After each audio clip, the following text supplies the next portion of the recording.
Nous avons vu dans Parshat Vayeshev, Tamar, elle a accouché des jumeaux. Le premier jumeau s'appelle Peretz et Zerach. Et la Torah raconte que d'abord c'est Zerach qui a sorti sa main. La sage-femme a mis un fil rouge autour de son bras, Ze Yatsa Rishona, pour signifier celui qui est sorti le premier. Après, c'est son frère Peretz qui est venu. Zerach a rentré sa main, Peretz est venu, et la sage-femme s'est exprimée, Ma paratzta alecha Peretz. Pourquoi tu viens comme ça, brutalement? Peretz, ça veut dire on casse un mur, on vient avec brutalité. Ma paratzta alecha Peretz, mais pourquoi tu viens comme ça, tu te pousses? Qu'est-ce que tu te pousses? Qu'est-ce que tu viens brut? Voyez, Krashemo Peretz, donc on appelait le nom de cet enfant Peretz. Et après il est sorti Zerach. Cette histoire, il faut comprendre. La sage-femme s'étonnait.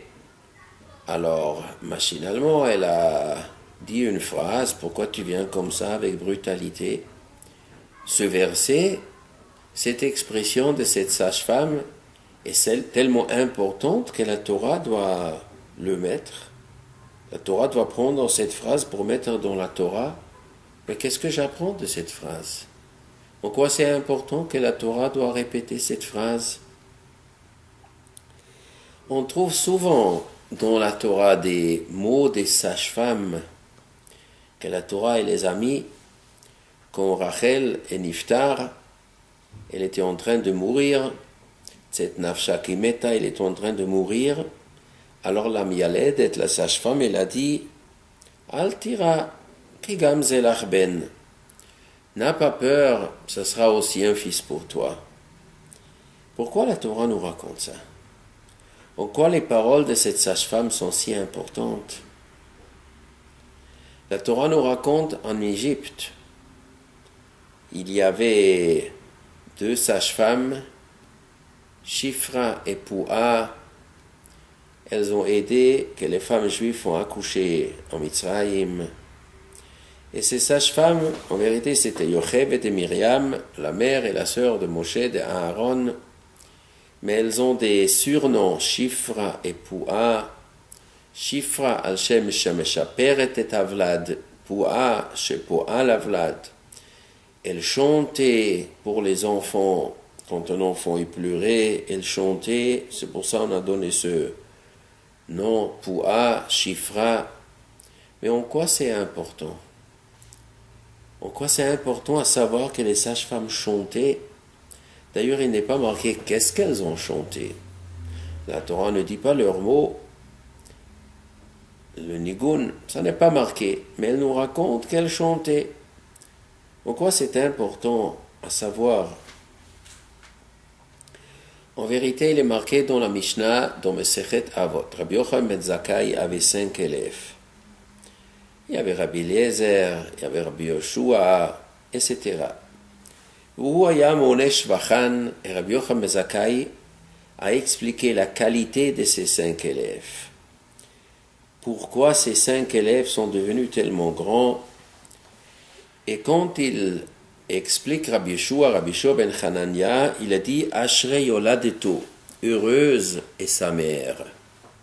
La qualité de Rabbi Yeshua, le fait que Rabbi Yeshua est devenu le Gadol Ador, Hakim de Yehudaï, le plus sage de tous les juifs, comme la Gemara dit, c'est Ashrei Yoladeto, c'est sa mère qui peut être heureuse, c'est elle qui a fait d'une sorte que son fils est devenu le Gadol. Pourquoi? Parce qu'elle a mis le berceau de Rabbi Yeshua, quand il était tout petit, elle a mis au Beth Midrash de Rabbi Yochanan ben Zakkai. Et quand il était bébé, il a entendu les paroles de la Torah, toutes les discussions que les Chachamim ont fait au Beth Midrash, il les a entendues. Qu'est-ce que cette femme a voulu faire? Et qu'est-ce que Rabbi Yochanan ben Zakkai a dit en fin de compte? Que l'influence de ces paroles de Chachamim, que Rabbi Yeshua il a entendu quand il était bébé, c'est ça qui a fait que lui est devenu le Gadol Hador. Pourquoi quand il était petit? Parce qu'en vérité, ce qu'un enfant il entend quand il est petit, ça laisse des traces très profondes dans le cerveau, dans le souvenir. Tout le monde connaît la Mishnah dans Pirkei Avot qui dit Halomed Yelet Lama Hu Domé, celui qui étudie quand il est jeune, à quoi il ressemble à quelqu'un qui écrit sur un parchemin qui est neuf. L'écriture rentre bien dans le parchemin, clair, on pourrait lire bien. Halomed Zaken Lama Hu Domé, quelqu'un qui kotev, il écrit sur un parchemin qui est machouk. Un parchemin sur lequel on a écrit, et après on a effacé, et après on écrit encore une fois. Peut-être on efface une deuxième fois, on écrit une troisième fois. Eh bien cette encre, elle rentre pas très bien dans le parchemin. Mais la première écriture, quand c'est neuf, ça rentre profondément. La même chose, c'est le cerveau humain. Quand l'enfant, il vient de naître, le cerveau, il est réceptif. Les neurones du cerveau sont propres, ils ne sont pas salis, ils n'ont aucune écriture dessus. La première des choses que tu écris sur ce cerveau, c'est ça qui rentre, Nayar Chadash, et ça restera toute la vie. Un enfant qui vient au monde, si la première des choses qu'il entend, ce sont des paroles de Torah, de Yirat Shamayim, alors ça rentre profondément. Comme ça, c'était d'ailleurs le minhag de nos mamans, de nos grands-mamans, des arrière-grands-mamans, depuis des millénaires.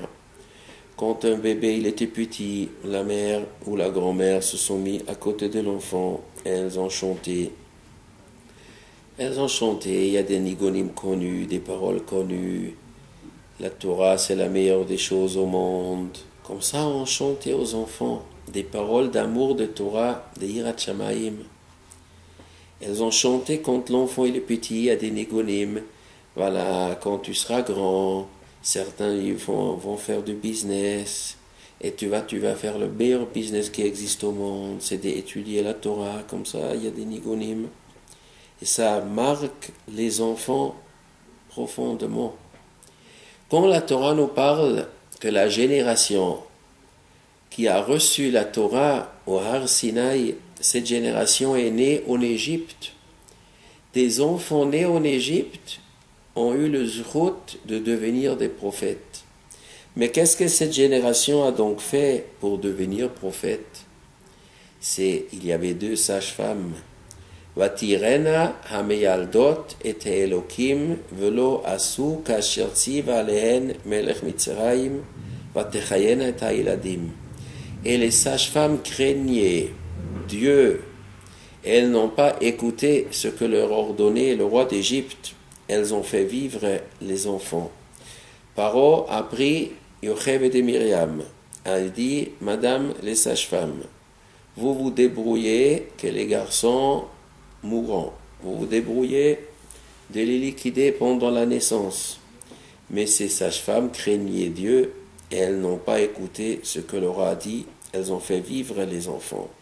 Quand les enfants sont nés, quand les enfants étaient dans la main de Myriam et de Yochevet, ces sages-femmes étaient remplies de Yirat Shamayim. Poua, elle a chanté aux enfants. Elles ont élevé les enfants. Qu'est-ce qu'elles ont chanté? Elles ont chanté, il y a le Boré Olam. Tu ne crains que le Boré Olam, ne crains rien d'autre. Nous craignons que Dieu. Vous allez vivre. Et quand l'enfant il a pleuré pour une raison ou une autre, elle disait, c'est pas grave, Hachem il va t'aider. C'est ce travail que les sages-femmes ont fait au début de la vie de chaque juif. C'est ça qui a laissé des traces, ces traces profondes qui ont fait que ces enfants sont devenus après le Dordéa, cette génération la plus intelligente, la plus douée, la plus grande génération du monde qui ont reçu la Torah Har Sinaï. Nous allons revenir à l'histoire de Peretz et Zerach. Yehuda avait 2 enfants donc de Tamar. Yehuda, tout le monde le savait, Yehuda le savait, la famille le savait, c'est lui qui sera le roi. C'est ses enfants, ses petits-enfants qui vont être les grands-parents des rois du peuple juif. Maintenant, normalement, la royauté, ça vient pour le premier enfant. S'il y a 2 enfants qui naissent, c'est le Bechor qui devient le roi. Alors, le Bechor devient le roi, ça peut nous donner des envies à des enfants de vouloir devenir le roi. Alors le texte il dit, Zerach a sorti sa main en premier. Et la sage-femme a mis le fil rouge autour. Ça c'est le premier. C'est d'une importance capitale, à savoir qui est le premier enfant. S'il y a des jumeaux, qui sera le Bechor? Il sera le roi, la royauté. Et Zerach, il voulait la royauté. Il a sorti la main, comme pour dire, je suis là, je suis le premier. Il veut attraper la royauté. Il veut choper la royauté pour lui. Le texte, il dit qu'il était obligé de faire entrer la main. Et le deuxième est venu. Le deuxième est venu un peu brut, à tel point que la sage-femme a dit, ma paratzta alecha paretz. Mais pourquoi tu te bouscules? Mais il se bouscule parce que lui veut être le Bechor, parce que lui veut être le roi. Il ne veut pas que Zerach lui attrape la royauté. Mais la sage-femme dit, il ne faut pas que tu sois brut. Pourquoi il ne faut pas être brut? Parce que la vérité est, comme la Gemara nous dit, en malchut nokaat bechaverta afilu kimlo nima. Une royauté ne touche pas une autre royauté, même pas l'épaisseur d'un cheveu. Cette expression, la Gemara nous raconte au sujet du roi David. Quand David Amelech, il demandait à Hachem, dis-moi, quand je mourrai, Hachem lui a répondu, je ne peux pas te répondre. Je ne veux pas te répondre. Il est interdit aux gens de savoir quand ils meurent. Les gens ne doivent pas savoir quand ils meurent. Il faut qu'on fait toute la vie teshuva, pas seulement la veille qu'on meurt. Alors, David Amelech, il a dit, dis-moi Hachem, quel jour de la semaine je meurs? Il a dit, un jour de Shabbat. David Amelech a dit, ah non, Shabbat, non, je ne vais pas mourir Shabbat. Mieux vaut vendredi. Alors Hachem a refusé. Il a dit, non, tu dois étudier encore une journée, Torah, j'aime ta Torah. Il a dit, oui, mais si je vais mourir vendredi, donc mon fils Shlomo va commencer à régner un jour avant. Donc il va construire le Beth Amikdash un jour avant. Au Beth Amikdash, il va faire des sacrifices. Alors Hachem a répondu, je préfère une journée d'étude de la Torah de ta part que tous les korbanot que ton fils Shlomo apportera pendant une journée. Donc, je ne vais pas te faire mourir une journée avant. Alors David Amelech lui dit, bon, alors on va faire le contraire. Je voudrais mourir dimanche. Laisse-moi encore une journée de plus parce que je ne vais pas mourir Shabbat. Alors Hachem il a dit, c'est pas possible. Parce que j'ai déjà promis à Shlomo qu'il va régner à partir de ce Shabbat. Alors quoi? Tu veux vivre jusqu'à dimanche et que Shlomo commence une journée plus tard son royauté? C'est pas possible. En malchut nogad bechaverta afilo kumlonima. Un roi ne peut pas empiétiner dans la royauté de l'autre ce qui est fixé pour l'autre. Ce principe est d'une importance capitale. Ça veut dire, des fois, les gens ils peuvent croire qu'un homme, il s'accapare de la royauté. Il s'accapare quelque chose qui ne lui revient pas. Souvent, des gens ils disent, moi je vais être le roi, moi je vais être le roi. Le roi, le ministre, le président.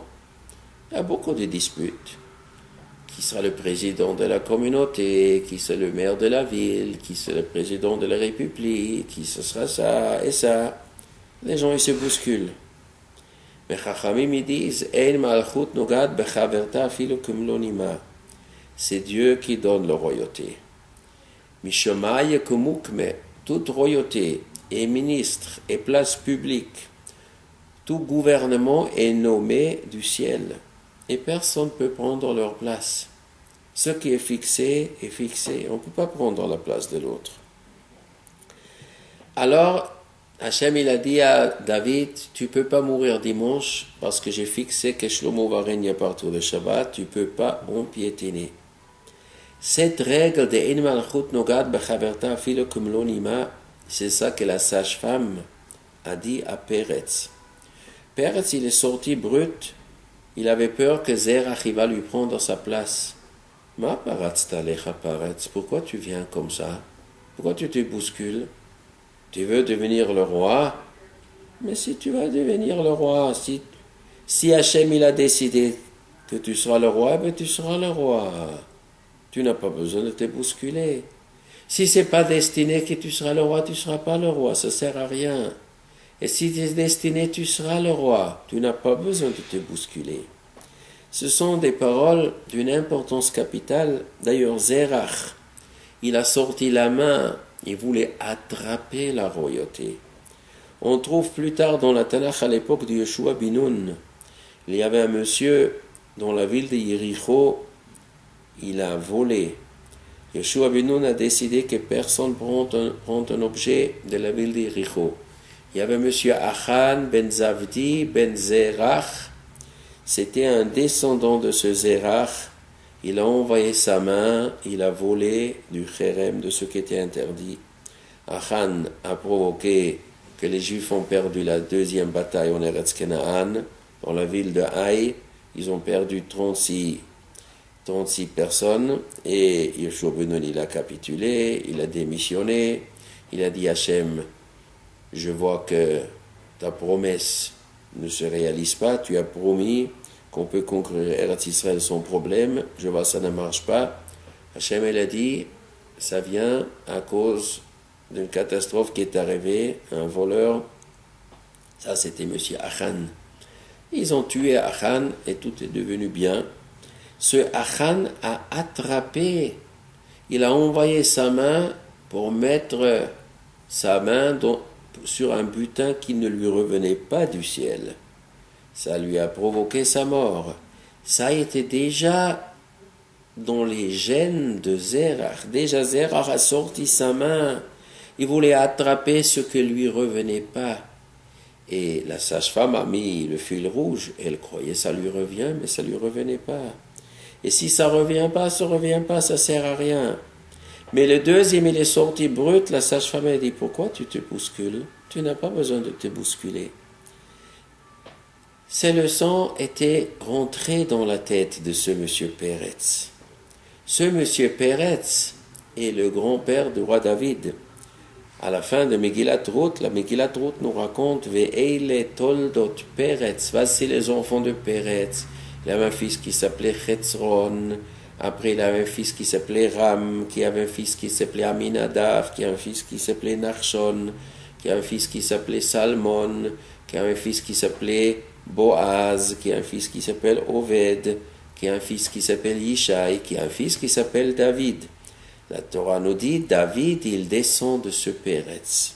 Et c'est pour ce David qui, c'est la sage-femme, a donné cette parole. La Tanakh nous raconte sur David Amelech, avec quelle honnêteté, avec quelle sainteté il a agi tout ce qui concernait sa royauté. Quand son beau-père Shaoul lui courait derrière, Shaoul il voulait tuer David. Shaoul croyait que David veut lui enlever sa royauté. Il a couru, il a amené les policiers et l'armée pour attraper David. David était obligé de fuir. Il y a une histoire dans la Tanakh que David était avec Yoav ben Tzerouya, avec ses gens dans la grotte. Et Shaoul le Melech, il est rentré dans la grotte. Et Yoav ben Tzerouya, il a dit à David, ça y est, maintenant ton ennemi, il est tombé dans ta main. Maintenant, je lui coupe la tête, et toi tu es tranquille, et tu ne seras plus en danger. Et David Melech, il a dit à Yoav, gare à toi, tu touches pas, loin de Dieu. Shaoul, c'est loin de Dieu. Dieu, il a choisi que cet homme-là, il sera le roi. Et si Dieu il a choisi, il sera le roi tant que Dieu il veut qu'il sera le roi. Dans le discours que David après il a dit à Shaoul, il a dit, c'est moi je te touche pas, moi je ne vais pas te tuer. Hachem il fait ce qu'il veut. Tant que Shaoul il est en bonne santé, tant qu'Hachem il veut qu'il sera vivant, il sera vivant. Si Hachem il veut que Shaoul il meure, il va mourir. Mais moi, David, je ne vais rien faire pour ça. David il a dit Yoav ben Tzeruya, si toi tu touches Shaoul, alors moi je te tue Yoav. Tu n'as pas touché Shaoul. Et il n'a pas touché. Et quand Shaoul est niftar, plus tard, il y avait Ishboshet, et après Ishboshet il est mort, David est devenu le roi. David Amelech, il a bien compris ce que c'est cette sage-femme a dit. Ma paratzta alecha paretz, il ne faut pas bousculer pour la royauté. Ce qui est destiné pour toi viendra sans que tu bouscules personne. Tu n'as pas besoin de faire honte à personne, tu n'as pas besoin de pousser personne. Tu vas le recevoir, ce qui était destiné. Si tous les gens du monde, ils auraient su ce secret, on aurait eu beaucoup moins de machloket, on aurait eu beaucoup moins de disputes, et de toute façon, on ne peut pas changer la royauté. Mais c'est la sage-femme qui l'a dit. C'est quand Peretz il est né, son cerveau était encore fraîche. Alors, il a bien reçu ce message. Et ce message, il a transmis après de génération en génération jusqu'à David l'a entendu. Revenons à l'histoire de la sage-femme de Rachel. Rachel était en train de mourir. Bon, elle était en train de mourir. La sage-femme, il dit, Al-Tira n'a pas peur. C'est-à-dire quoi, n'a pas peur? Elle est en train de mourir, n'a pas peur. C'est-à-dire, n'a pas peur que toi, tu vas mourir et ton fils va mourir. Ton fils ne meurt pas, il ne faut pas avoir peur.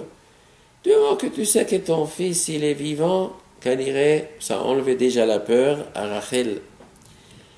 Les premières paroles que cet enfant a entendues, cet enfant Benjamin, étaient les paroles « Al-Tira », il ne faut pas avoir peur.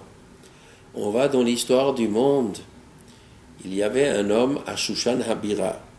Dans Megillat Esther, Ish Yehudi Haya Beshushan Habira. Ushmo Mordechai, Ben Yair, Ben Shimi, Ben Kish, Ish Yemini.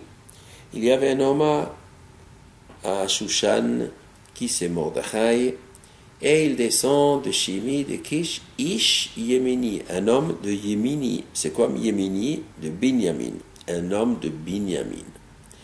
Ça veut dire quoi? Un homme de Binyamin, du tribu de Binyamin. Pourquoi la Torah met ici l'accent du fait qu'il est de Binyamin? Parce qu'en vérité, Mordechai, il était spécial. Haman a demandé que tout le monde se prosterne devant lui. V'chol avdei hamelech asher b'sha'ar hamelech korim u'mishtachavim lahaman. Tout le monde se prosternait. Kiken tzivalo hamelech. Le roi Achashverosh a décrété que tout le monde doit se prosterner devant Haman. Il y a un homme qui ne se prosterne pas. Ou Mordechai, lo yichra, velo yishtachave. Lui, il ne se prosterne pas. Et Haman, il s'énerve. Et Haman, Herot Haman, que Mordechai, lo kam velo za mimenu, malé Haman chema, il a vu que Mordechai lokam, il ne se lève pas devant lui. Velosa, il ne tremble pas. Il ne bouge pas. Mordechai, il reste assis, il s'en fiche complètement de Haman. Comment un homme peut rester sans avoir peur devant un Haman? Monsieur Haman, il a tous les pouvoirs en main. C'est un fou furieux. Un assassin, après il voulait tuer tout le peuple juif, un homme méchant, un homme cruel, un assassin qui a tout le pouvoir, et il te demande de se lever et de se prosterner devant lui. Mordechai, rien, lokam velosa, il reste avec un calme absolu, et il n'a pas peur. Où on trouve un homme comme ça qui n'a pas peur? Mais d'où ça vient qu'il n'a pas peur? Parce que Ish Yemini, c'était un homme Yémini de Binyamin. Binyamin, le jour qu'il est né, à la seconde qu'il est né, les premières secondes de sa vie, Alors la sage-femme a dit, Al Tira, n'a pas peur. Il parlait à Rachel, il entend. La sage-femme a dit à ma mère, il faut pas avoir peur. Ki gamze lachben, ça sera pour toi un fils. Cette histoire de Mordechai était déjà inscrite dans la Inyan de Binyamin. Quand Binyamin est venu à Mitzrayim, Yosef lui a donné 5 habits. Chamesh Khalifot Semalot, c'est les 5 habits de Mordechai. Tout ça, ça a été déjà prévu, c'était déjà dans l'âme de Binyamin. Se trouvait déjà cette grande âme de Mordechai. Et c'est cette partie d'âme dans Binyamin qui est Mordechai, il a bien entendu ce message à Al-Tira. Il ne faut pas avoir peur, que Gamze Lachben. Le Moussar Askel de tout ça, c'est à savoir ce que la sage-femme dit quand l'enfant il naît, quand les enfants sont petits, quand le cerveau il est encore réceptif, quand il est propre, quand il n'est pas chargé avec tout ce qu'on entend dans la vie. On entend des choses et on entend. Et on met beaucoup de choses dans le cerveau humain. Et ces choses-là qu'après on essaye d'écrire, ça reste pas profondément. C'est pour ça le mémoire de l'homme est beaucoup plus fort, plus costaud quand on est petit.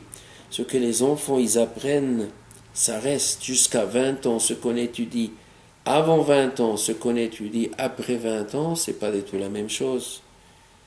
Je connaissais un rav, il m'a dit que le Chazonich lui a dit, avant qu'il avait 20 ans, il lui a dit, étudie encore Kochev et Taharot vite avant que tu aies 20 ans, parce que le mémoire, il est plus fort avant 20 ans qu'après 20 ans. Plus qu'on est jeune, plus ça reste dans la tête. À plus forte raison, le jour qu'on est né. Donc ça, c'est ce grand travail que les mamans ont, que la sage-femme est là, elle peut former l'enfant depuis la naissance. C'est ça qu'ils ont fait chiffre et poids avec le Yirat Shamayim tout de suite au début. Et ça laisse des traces. C'est pour ça que la Torah nous parle de ces expressions de ces sages-femmes.